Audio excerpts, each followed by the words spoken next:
okufa weekuli ddala kuzza mu maaso go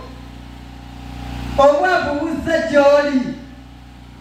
abaana babayingiza mu kkubo buli saa school fees abuze amiina nabadde ku kyoto nabadde mu kusaba mu butuufu nga lumu twabeerayo wiiki yonna nenkabirira Katonda naye omwaka guno ndabye bibi byereere ye nasabira ki ye nakuŋŋaanira ki Mukama yeebazibwe mu butuufu jjukira amiina tujjukire Katonda byatukoledde obulamu bwakuwa tebuliko mpeera tetulina kyemutusasula n'omulundi n'ogumu nze okubeera olubuto emyezi mwenda omwana n'ava mu lubuto nga mulamu nga nange ndi mulamu sirina kyempa Katonda Mukama yakikola nga ye naye olunaku bwe lujja olubi mu maaso gange ebyo byonna sibijjukira nti Mukama ddala alina amaanyi Mukama nkwebaza olwa kino kye wankolera amiina abantu babulwa ekyokulya naye ngenda n'ekyo olunaku ng'ewange tewali kabuliddwa kalibwa abanywa banywedde abalya balidde nga tuli balamu nempulira essanyu mu mutima gwange naye olunaku olubi nga lwakedde ebyo byonna bisaanawo n'otandika okwekuba ebi n'otandika okukwata ku ttama n'otandika okwejjusa lwaki nalokoka Mukama yeebazibwe n'omusango w'Oluganda naye kiki nti tambuulira bya bulokole mbitambuddemu ebbanga ddene sibirabyemu kalungi naye nga mulamu taliiko bulema emikono agiyina n'amagulu agayina Mukama yeebazibwe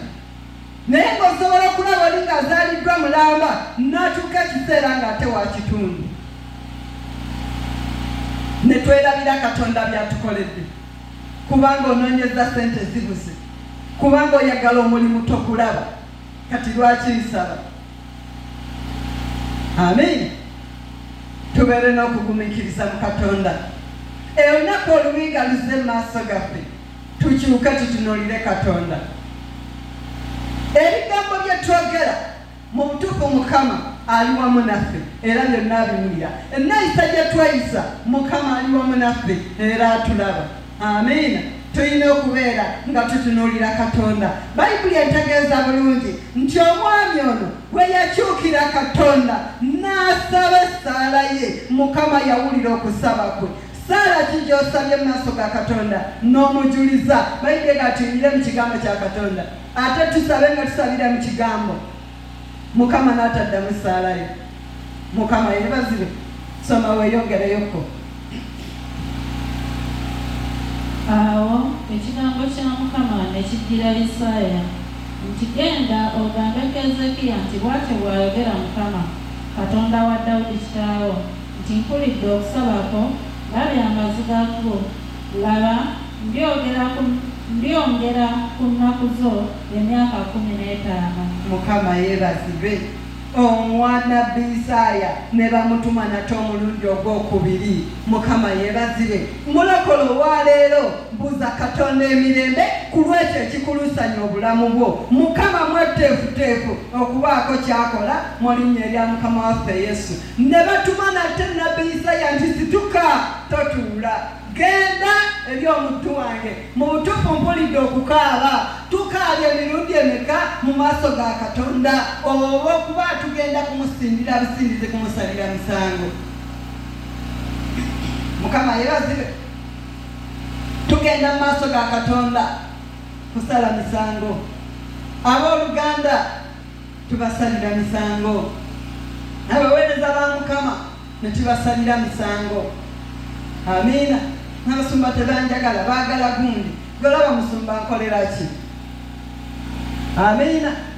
nze mukadde guni kuwulye nze nawange nze nakumubuuza nze nabava mukati netambulya bwetambuza sinaga babuuza tebampaako senga safaako okwenonyeza Katonda amiina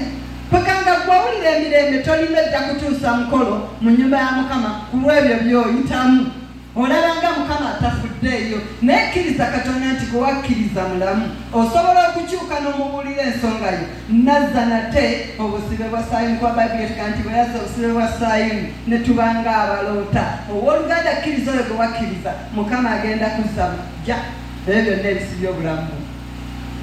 Bayibuli etugamba nti n'amwongerako ennaku ze amiina ku lw'ebyo bye yakola yalina byakola mu maaso ga Katonda nzikiriza Katonda nti bwe ndifuna obudde tugenda kusoma ku ssomo Ezekiya yakola ki yaweereza atya Mukama era yatambula atya ne Katonda Mukama yeebazibwe Bayibuli etulambikira bulungi obuweereza omusajja ono bwe yakolera Katonda yatukeza n'agumya abantu nga dde abalabe bagolokosa okulwana naye okumulemesa buli kyakola ekigenda mu maaso naye nga tabamalaamu maanyi abagumya bugumya abajuliza Katonda gwe yakkiriza amiina tukkirize Katonda okutukola obulungi olunaku olubi nga lwazze mu maaso gaffe tukkirize Katonda nti waali baako esaala gy'asaba baako ebirungi by'okola ku lwa Mukama